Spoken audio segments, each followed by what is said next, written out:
Thank you, Mr Deputy Speaker. It's the responsibility of all of us in this place to engage with young people in our electorates. It takes a village to raise a child. The next generation of Australians will not feel listened to. They will not be inspired to take on our values of democracy and civic responsibility because of one person in the ministerial wing of this building. Every member of Parliament must play their part in hearing our young people and showing them that democracy works for everyone. In my own electorate of Fisher, I take this responsibility very seriously. Mr Deputy Speaker, to help me listen to the voice of local young people, I've set up a Fisher Youth Council. This council will meet around about 4 times a year, and I want to take this opportunity to thank Jack Baker, Jack Hardy, Tom McLean, Patrick King, Samantha McGowan and Michael Negrovich for taking part. The issues that young people raised show how considered and insightful their views and ideas are. They contributed not only problems but suggested innovative solutions, and I can see those opposite bickering at the makeup of the group. I'm working on the ladies.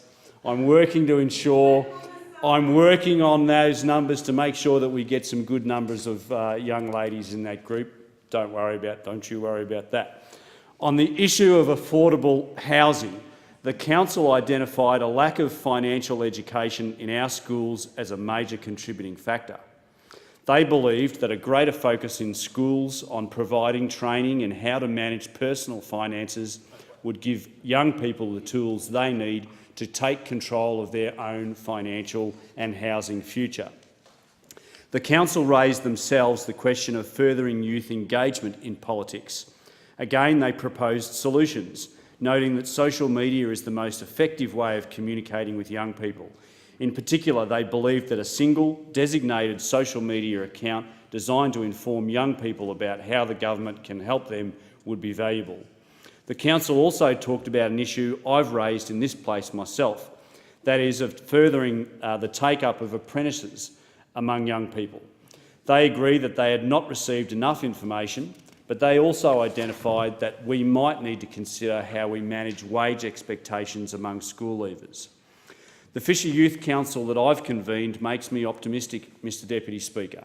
If you take time out to listen to young people are among our nation's most engaged and passionate advocates for reform. So I cannot accept the motion's suggestion that young people are not engaged. Its suggestion that young people are not a priority for the Turnbull government could also not be further from the truth. Compared to most in our nation's history, the Turnbull government is a young team. We have almost as many cabinet ministers in their 30s as in their 60s. Did you know that? I bet you didn't know that. They just might look a lot older. This is a 21st century cabinet. That won't get back to them, will it? This is a 21st century cabinet. We have no minister for young people because all of our ministers, all of our members are focused on Australia's next generation. The motion focuses rightly, as we do, on the issue of youth unemployment. The coalition government has introduced a raft of programs aimed at tackling this important issue under its $331 million youth employment strategy and its $830 million youth employment package.